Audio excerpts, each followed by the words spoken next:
aqui com o Alexandre Teresso, engenheiro mecânico, pós-graduado de engenharia de segurança. Alexandre, andando aí pela cidade, Curitiba é uma cidade vertical, né? Sim. Muitos prédios aqui têm 30, 40 anos, né? Foi construído bem antes da publicação da norma que exigia as ancoragens. E é comum a gente chegar no prédio e fazer um orçamento, tá lá a lata de tinta cheia de concreto, só que esse contrapeso para cadeirinha, acesso por corda é um crime, inclusive é proibido, né? Sim. O engenheiro, o síndico, o arquiteto ou o construtor, o empreiteiro que autoriza o seu colaborador descer preso a uma lata de tinta, ele pode até ser enquadrado no artigo 138 do Código Penal Brasileiro, né? Sim. Ele está expondo a vida do seu trabalhador, caso de acidente ele pode responder. Sim, sim. Mas a norma, a NR 18, ela contempla o uso de contrapeso, exatamente, único para balancear, né? Exato, exatamente. Acaba sendo um dispositivo de elevação, né? Você prende um equipamento no lado externo da fachada e ele sobe através de alguns cabos, né? Esse dispositivo, esse balancim, a gente pode prender ele, né? São os cabos, né? No dispositivo de ancoragem ou através de contrapeso. Porém, esse contrapeso, quem for contratar esse tipo, né, o condomínio que for contratar ou a empresa que for contratar esse tipo de dispositivo, esse equipamento que é o balancim com contrapeso, ele não é proibido, porém ele tem algumas ressalvas, né?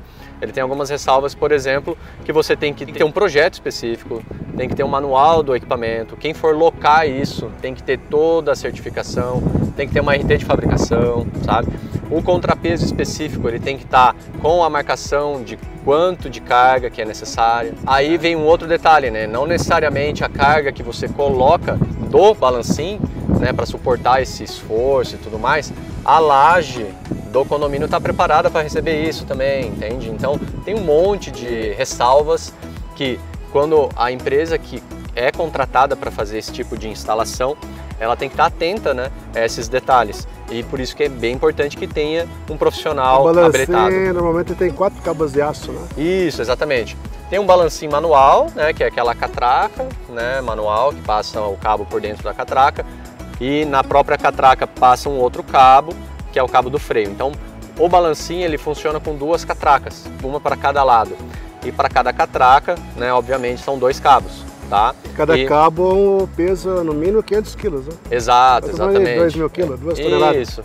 Na verdade, assim, o cabo de aço, né, quando você vai fazer a instalação, o cabo de aço ele tem que ser certificado, ele tem que ter um fator de segurança. O próprio fabricante e o locador desse balancim, desse equipamento, ele já mostra, ele já indica qual cabo de aço deve ser utilizado e aonde você deve prender. Então, sim, quando se trata de balancim, né, é importante contratar também um profissional, uma empresa específica para fazer esse tipo de atividade, que a empresa vai montar, vai fazer a instalação, vai fornecer um projeto de instalação e vai emitir uma RT de montagem do equipamento. Porque qualquer problema que tiver com a montagem vai ser responsabilidade de quem montou, né, do engenheiro e tudo mais. Então por isso que é importante que tenha um profissional por trás de todo desse processo de montagem, tá? Mas mesmo que você consiga toda essa burocracia, né? Sim. Mesmo assim, a corda de segurança do trabalhador, né? A trava-queda, a corda de segurança tem que estar na ancoragem, exato. Não pode pôr no peso. Exato, perfeito, ótima colocação.